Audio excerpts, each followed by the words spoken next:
السلام علیکم ورحمۃ اللہ وبرکاتہ۔ سورہ نبا مع ترجمہ و تفسیر کے آج ہم پڑھیں گے۔ یہ سورہ نبا ہے، مکہ مکرمہ میں نازل ہوئی۔ اس میں 40 آیتیں ہیں اور 2 رکوع ہیں۔ پہلے رکوع میں 30 آیتیں ہیں اور دوسرے رکوع میں 10۔ اس سورت میں 7 باتیں بیان فرمائی گئی ہیں۔ اعوذ باللہ من الشیطان الرجیم، بسم اللہ الرحمن الرحیم۔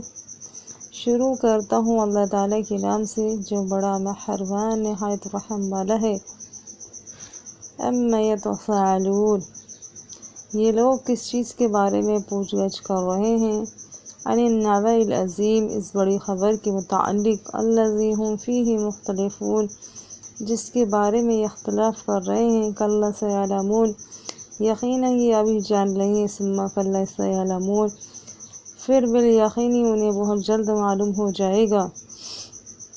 الم نجعل الارض مہادا، کہ ہم نے زمین کو فرش نہیں بنایا؟ والجبال اوتادا، اور پہاڑوں کو میخیں نہیں بنایا؟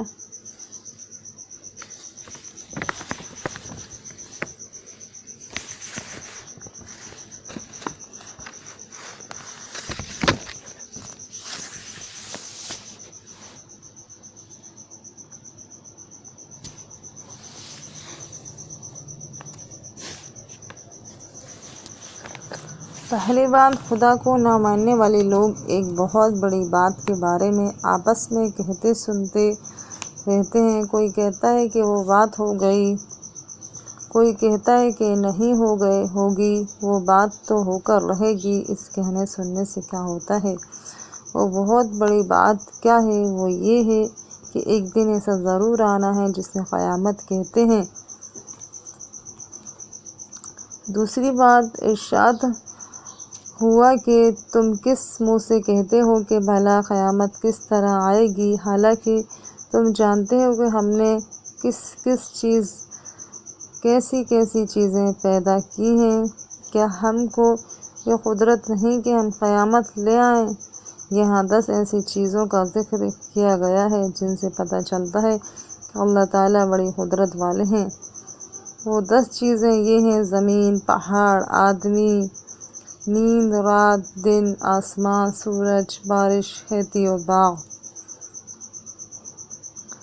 تیسری بات یہ ہے کہ قیامت کس طرح آئے گی۔ چوتھی بات یہ ہے کہ جو لوگ اللہ تعالیٰ کو مانتے نہیں ان کا انجام کیا ہوگا۔ پانچویں بات یہ ہے کہ جو لوگ اللہ کو مانتے ہیں ان کا انجام کیا ہوگا۔ چھٹی بات یہ ہے کہ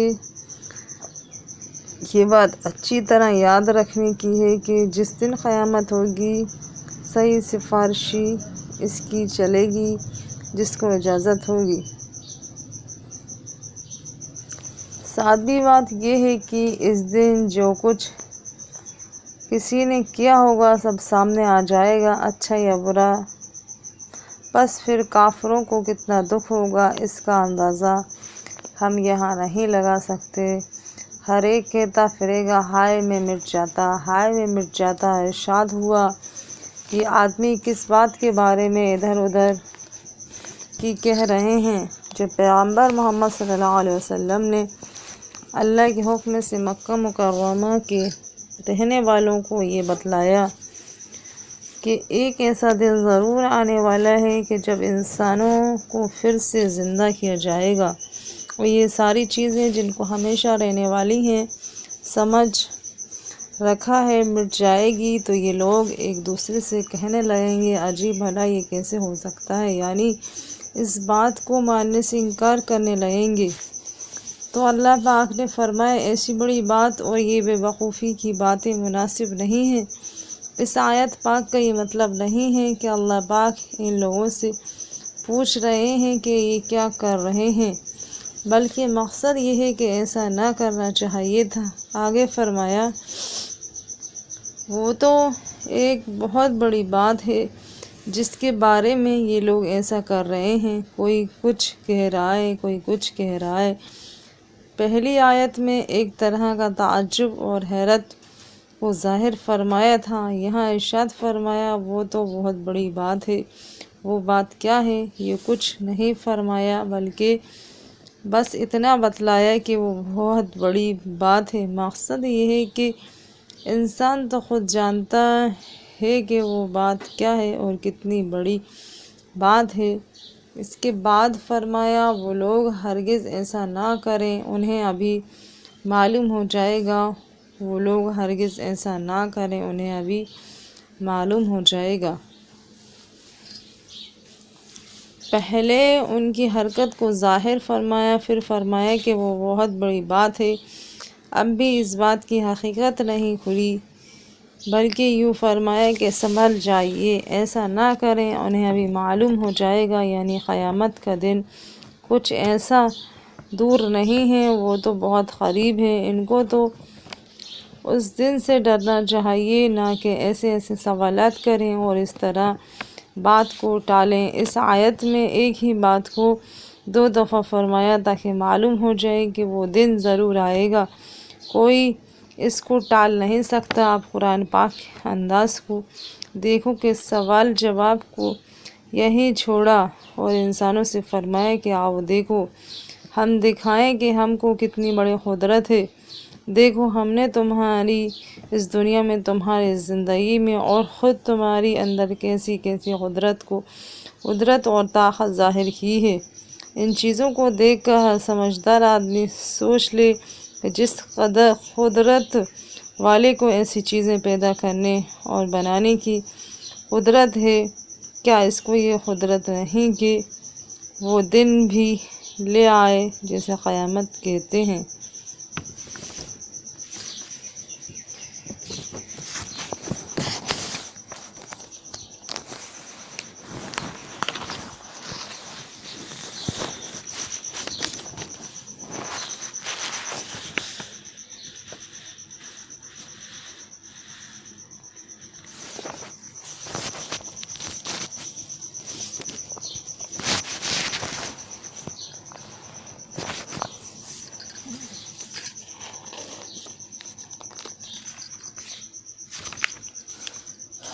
کیا ہم نے زمین کو نرم نہیں بنایا؟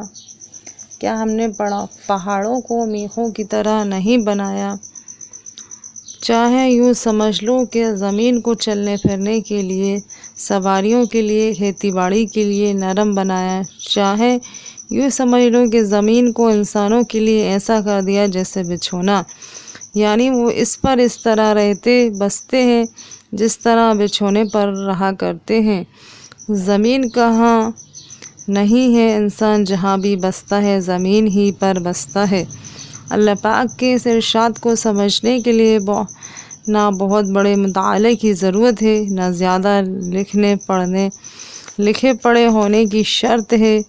جو بھی انسان ہوگا زمین ہی پر ہوگا، چاہے کوئی زمانہ ہو، کوئی جگہ ہو، بس وہ خود ہی سمجھ سکتا ہے کہ ایسی اچھی زمین کس نے بنائی، اور جس نے یہ بنائی ہے وہ سب کچھ کر سکتا ہے۔ پہاڑوں کو دیکھو، ایک ہی نظر ڈالنے سے صاف معلوم ہوتا ہے کہ جس طرح خیموں کو تھامنے کے لیے میخیں اور کھوٹے لگائے جاتے ہیں، اسی طرح پہاڑوں کو رکھا گیا ہے۔ جب بھی کوئی انسان پہاڑوں کی طرف ذرا بھی توجہ کرے گا یہ بات ضرور سمجھ لے گا۔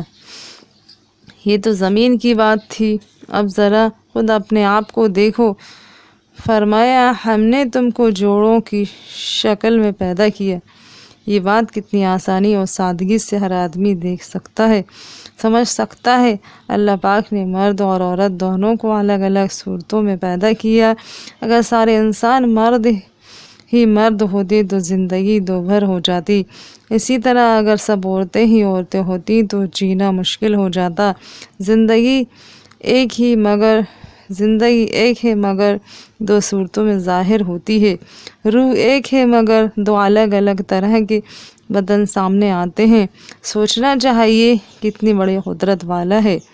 ان مردوں اور عورتوں کو پیدا کرنے والا، یہ تو پیدائش کی بات تھی۔ اب ذرا اپنے ہی بارے میں اور بھی کچھ ہے، اور ہم نے تمہاری نیند کو آرام بنایا، رات کو ہم نے ڈھانپنے والی بنایا، دن کو کام کا وقت بنایا۔ کیسے اچھے انداز سے نعمتوں کو ظاہر فرمایا جا رہا ہے۔ انسان کو نیند آتی ہے اور وہ بے خبر ہو جاتا ہے۔ نیند بھی کیسی عجیب چیز ہے، ادھر آئی اور ادھر انسان خاموش، نہ اب احساس کی وہ تیزی ہے، نہ زندگی کی وہ چلت فرت ہے۔ نیند نہ موت ہے نہ زندگی، یہی نیند ہے کہ دن بھر کی تھکن دور کر کے ہمیں پھر سے نئے قوت و طاقت دیتی ہے۔ نیند کا سارا معاملہ اس طرح ہوتا ہے کہ اگر سونے والے سے پوچھو کہ نیند کیا ہے تو وہ کچھ نہیں بتا سکتا۔ نیند کیسی آتی ہے اور کس طرح ختم ہو جاتی ہے؟ ماننا پڑتا ہے کہ ایک چھپا ہوا ہاتھ ہے جس نے ایسی عجیب و غریب چیز انسان کے اندر رکھ دی ہے، یعنی ایسی نعمت اللہ جل شانہ کے علاوہ اور کون دے سکتا ہے؟ قرآن پاک جس طرح ہم کو نیند جیسی نعمت کے متعلق سمجھا رہے ہیں، اگر ہم بس اسی طرح سمجھنے کی کوشش کریں تو دل جاگ اٹھے اور دیکھو جو وقت انسانوں کو آرام کرنے اور سونے کا ہے، اس وقت اس ساری دنیا کو بالکل چپ کر کے اس پر رات کی چادر ڈال دی جاتی ہے تاکہ آرام کرنے والے اچھی طرح آرام کر سکیں۔ ادھر جیسے ہی نیند کا سلسلہ ٹوٹتا ہے ویسے ہی دن نکل آتا ہے۔ آرام کا وقت ایسا بنایا کہ اس سے اچھا وقت اور کوئی ہو ہی نہیں سکتا۔ کام کا وقت ایسا بنایا کہ اس سے اچھا وقت اور کوئی ہو ہی نہیں سکتا۔ رات اور دن اور کام، اللہ پاک کے کاموں میں کتنی پختگی ہے، کتنی سچائی ہے۔ یہ سارا عالم، یہ ساری دنیا ہمارے لیے ایسا گھر بن گئی ہے جس میں ہر چیز وقت پر حاضر، ہر کام وقت پر مکمل۔ انسان اور یہ دنیا دونوں کیسے ساتھ چل رہے ہیں؟ کون کہہ سکتا ہے کہ اسے کسی اور نے بنایا اور اسے کسی اور نے بنایا؟ اب ذرا اوپر سر اٹھا کے دیکھو کیسا عجیب کارخانہ چل رہا ہے۔ فرمایا ہم نے تمہارے سروں پر 7 پختہ آسمان بنائے۔ یہ آسمان جو ہم سب کو نظر آ رہا ہے، جس کے لیے نہ دوربین کی ضرورت ہے نہ کسی اور چیز کی، اس کا ذکر قرآن پاک میں بار بار ہوا ہے۔ یہ 7 آسمان کیا ہیں اس کو اللہ پاک ہی جانتے ہیں۔ آخر ہمیں کیا ضرورت ہے کہ آسمان فلاں چیز ہے فلاں نہیں، آسمان اتنے ہیں اتنے نہیں۔ سیدھی سی بات ہے کہ جو آسمان ہمارے سروں پر ہے، جو نیلا نیلا دور دور تک چھت کی طرح نظر آتا ہے، اللہ پاک چاہتے ہیں کہ ہم اس کو دیکھ کر ان کی قدرت اور دانائی کا اندازہ لگائیں۔ بس ہمیں اتنا بتلا دیا گیا ہے کہ یہ 7 ہیں، اب ہمیں اور کسی چیز کی ضرورت نہیں۔ آسمان کے بارے میں ہمارے کانوں میں بہت سی باتیں پڑتی رہتی ہیں، کچھ نئی اور کچھ پرانی، مگر ہم کو اللہ پاک کے کلام سے مطلب ہے، اور باتوں سے کیا ہوتا ہے؟ کل کی باتیں آج بدل گئیں، آج کی باتیں کل ضرور بدل جائیں گی۔ اللہ کا فرمان نہ کل بدلا تھا نہ آج بدلے گا۔ ہمیں تو بس اتنا بتلایا گیا ہے کہ اس آسمان کو دیکھو کتنا پکا اور مضبوط بنایا ہے، نہ یہ کہیں سے پھٹتا ہے، نہ اس میں جھول ہے نہ شغاف ہے۔ جہاں تک نظر کام کرتی ہے ایک سا نظر آتا ہے۔ یہ آج ہی ایسا نہیں ہے بلکہ ہمیشہ سے ایسا ہی ہے۔ اتنی بات آخر ہم میں سے کون نہیں جانتا؟ اس سے آگے بڑھ کر یہ دیکھو کہ زمین، انسان اور آسمان آپس میں کس طرح ایک دوسرے سے بندھے ہوئے ہیں۔ ارشاد ہوا اور ہم میں ایک گرم چمکتا ہوا چراغ بنایا۔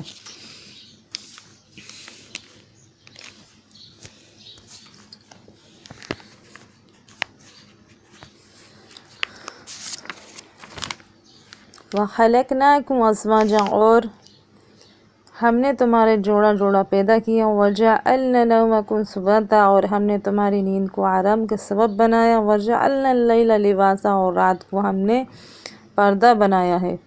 وَجَعَلْنَا النَّهَارَ مَعَاشًا، اور دن کو ہم نے وقت روزگار بنایا۔ وَبَنَيْنَا فَوْقَكُمْ سَبْعًا شِدَادًا، اور تمہارے اوپر ہم نے 7 مضبوط آسمان بنائے۔ وَجَعَلْنَا سِرَاجًا وَحَّاجًا، اور ایک چمکتا ہوا روشن چراغ سورج پیدا کیا۔ وَأَنزَلْنَا مِنَ الْمُعْصِرَاتِ مَاءً ثَجَّاجًا، اور بدلیوں سے ہم نے بکثرت بہتا ہوا پانی برسایا۔ لِنُخْرِجَ بِهِ حَبًّا وَنَبَاتًا، تاکہ اس سے اناج اور سبزہ اگائیں۔ وَجَنَّاتٍ وَأَلْفافًا، اور گھنے باغ بھی اگائیں۔ إِنَّ يَوْمَ الْفَصْلِ كَانَ مِيقَاتًا، بے شک فیصلے کا دن کا وقت مقرر ہے۔ یہ چمکتا ہوا گرم چراغ ہر شخص کو نظر آتا ہے، یہی سورج ہے جس سے ہم کو گرمی اور روشنی ملتی ہے۔ زمین پر جتنی بھی مخلوقات ہیں، ان سب کی زندگی کا دار و مدار اس سورج کی گرمی اور روشنی پر ہے۔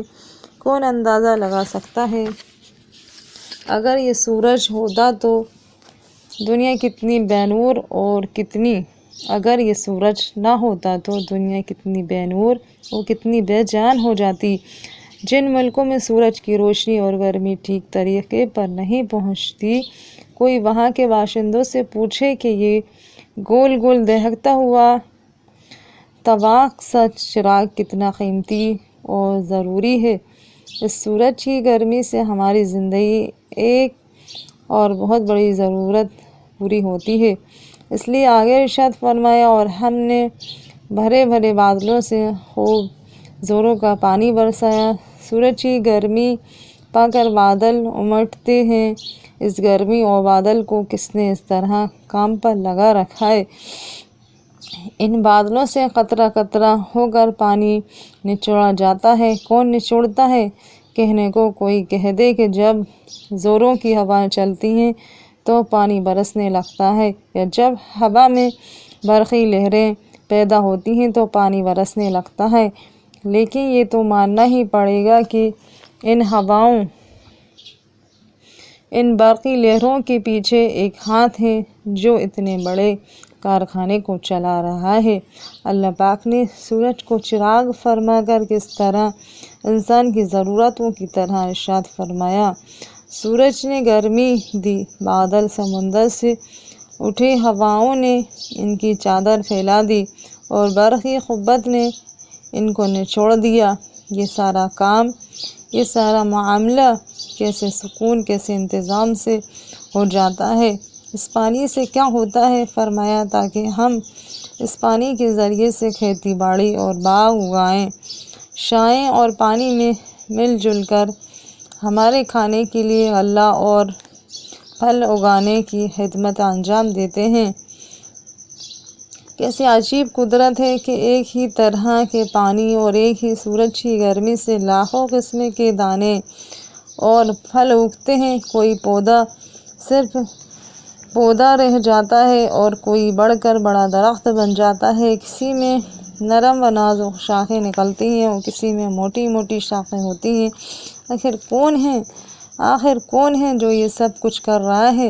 پہلے کافروں کے حال پر غور کر، وہ کس طرح قیامت کا انکار کر رہے ہیں، کس طرح اس کو ماننے کے لیے تیار ہی نہیں ہیں۔ اس کے بعد ان 10 چیزوں پر غور کرو اور دیکھو کس طرح ہر چیز اپنی جگہ پر بتلا رہے ہیں کہ اس کو کس نے بنایا ہے۔ پھر ان میں سے کوئی چیز بھی تو ایسی نہیں ہے جسے سمجھنے کے لیے درد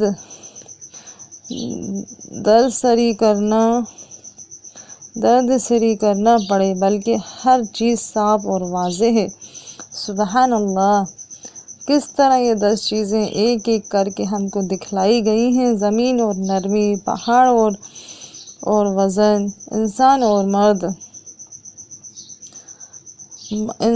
اور مرد و عورت، نیند اور آرام، رات اور پردہ، دن اور کام کاج، آسمان اور پختگی، بادل اور بارش، پانی اور پیداوار، ان میں سے ہر چیز بتلا رہی ہے کہ پیدا کرنے والا ایک ہے۔ یہ چیزیں دیکھتے جاؤ، خود معلوم ہو جائے گا کہ اس زندگی کا مقصد کیا ہے اور اس کا مقام کہاں ہے۔ یہاں کافروں کے سوال کو ملا کر دیکھو کس طرح جواب دیا گیا ہے۔ یہ زندگی کا سارا معاملہ کیوں تھا؟ اس حقیقت خود انسان کے نزدیک کیا ہے؟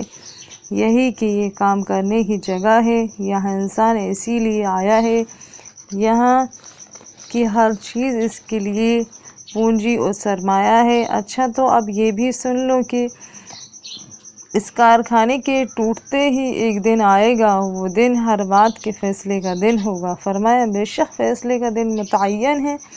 انسانوں کو یہ بات اچھی طرح سمجھ لینی چاہیے کہ وہ یوں نہیں، بیکار نہیں پیدا کیے گئے، نہ ان کو بیکار چھوڑا جا سکتا ہے۔ یہ سارا کارخانہ جس میں وہ رہتے بستے ہیں، کیا ان کو یہی سمجھتا ہے کہ یوں نہیں بیکار جیتے رہیں گے اور بیکار جائیں گے؟ کیا اس قدر پختہ نظام کے اندر بھی ایسا ہو سکتا ہے کہ وہ چاہے برائی کرے یا بھلائی، بس مٹی میں مل کر مٹی ہو جائیں گے، چاہے کوئی نیک ہو یا بد، مرنے کے بعد سب ایک ہو جائیں گے۔ کوئی ظلم ڈھائے یا انصاف سے کام لے، مرتے ہی دونوں برابر ہو جائیں گے، نہ اسے سزا ملے گی نہ اسے جزا ملے گی۔ نہیں، ہرگز نہیں۔ خود دنیا کا یہ کارخانہ تم کو بتلاتا ہے کہ ایک دن ضرور آنا ہے جس میں ہر بات کا فیصلہ ہوگا، ہر انسان کو معلوم ہو جائے گا اس نے کیا کیا ہے۔ وہ دن اٹل ہے، یقینی ہے، ضروری ہے۔ وہ دن ایسا ہوگا کہ جس میں یہ سارا کارخانہ ٹوٹ جائے گا۔ ارشاد فرمایا جس دن سور پھونکی جائے گی اور تم غول کے غول چلے آؤ گے۔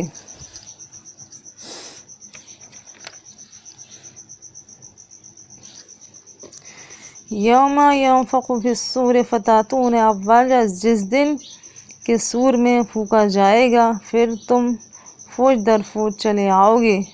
وفتحت السماء فکانت ابوابا، اور آسمان کھول دیا جائے گا تو اس میں دروازے دروازے ہو جائیں گے۔ وسیرت الجبال فکانت سرابا، اور پہاڑ چلائے جائیں گے پس وہ سراب ہو جائیں گے۔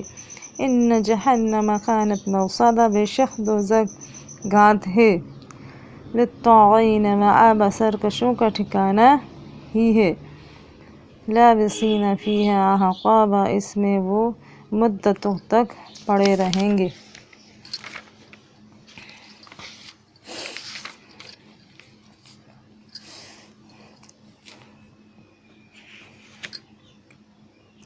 جس دن سور پھونکا جائے گا اور تم غول کے غول چلے آؤ گے۔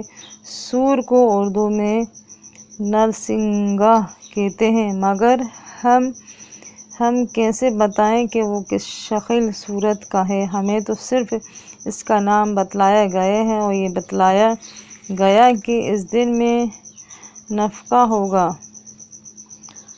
ہوگا، یعنی اس میں پھونک ماری جائے گی۔ ہمیں یہ بھی معلوم نہیں کہ اس میں پھونک کس طرح ماری جائے گی۔ آخر ہم کیوں ان باتوں کو خود کو الجھائیں؟ اس سے نہ ہمارے ایمان میں اضافہ ہوتا ہے نہ یقین بڑھتا ہے۔ اللہ پاک نے ہم کو اتنی طاقت کہاں دی کہ ہم غیب کی باتوں کو جان سکیں؟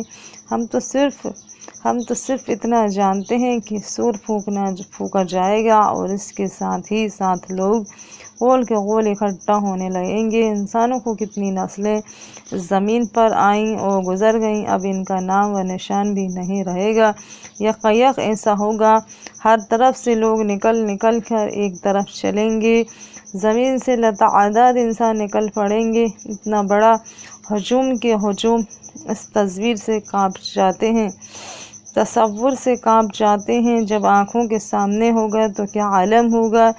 اتنا بڑا ہجوم اس دن کے سوا کبھی اس دنیا میں نہیں ہوا۔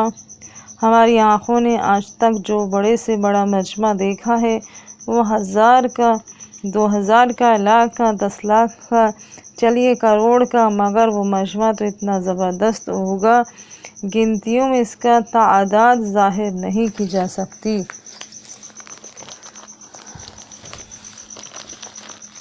پھر اس ہولناک کا مجمع پر بس نہیں ہوگا، بلکہ اس سے آگے بڑھ کر یہ ہوگا کہ اس سے بھی بڑی بڑی ہولناکیاں ہوں گی۔ فرمایا جب آسمان کھول دیا جائے گا اور دروازوں کی شکل میں ہو جائے گا، یہ پختہ آسمان جسے آج تک نہ کسی نے کھلتے دیکھا ہے نہ بند ہوتے دیکھا ہے، کہ جس کی لمبائی چوڑائی آج تک معلوم نہ ہو سکے، ایک دم دروازوں کی شکل میں تبدیل ہو جائے گا۔ یہ ایسا منظر ہوگا کہ اس سے پہلے کسی انسان نے نہ دیکھا ہوگا، بلکہ دوسری جگہوں میں تو اس دن آسمان کی اور بھی زیادہ ڈراؤنی صورت بیان کی گئی ہے۔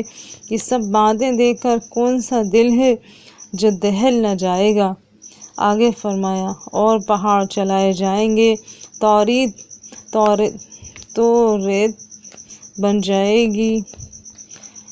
یہ اتنے اونچے اونچے مضبوط فولادی پہاڑ اپنی اپنی جگہ سے ہٹ جائیں گے، نہ صرف یہ کہ ہٹ جائیں گے بلکہ ریت ہو جائیں گے، اور دوسرے ارشاد کے مطابق ان کو ہوا لیے پھرے گی۔ یہ اتنی بھاری بھرکم وجود بس ایک نظر کا دھوکہ ہو کر رہ جائے گا۔ اس نظر آنے والی دنیا کی تبدیلی انقلاب آخر دل دہلا دے گا۔ ایک طرف لوگوں کے جمع ہونے کا وہ منظر، دوسری طرف زمین آسمان کی تباہی۔ آخر انسان لوہے کا بنا ہوا تو نہیں کہ ڈر نہ جائے۔ اب اس بات کا یقین نہ کرنے کی کوئی وجہ نہیں ہے کہ ایک فیصلے کا دن آنے والا ہے، کیونکہ جس ذات پاک نے اس دنیا کو آباد کیا اور چلایا، اس قدرت اور حکم وہ دن بھی مقرر کر چکی ہے۔ اس دن کو کیا ہوگا؟ عقل خود ہی کہتی ہے کہ جن لوگوں نے اللہ پاک کے حکم کو مانا ہے ان کا انجام، اور جن لوگوں نے حکم نہیں مانا ان کا انجام بھی سامنے آئے گا۔ پہلے ان لوگوں کا انجام دکھلایا جا رہا ہے جو قیامت کا انکار کرتے ہیں۔ چنانچہ فرمایا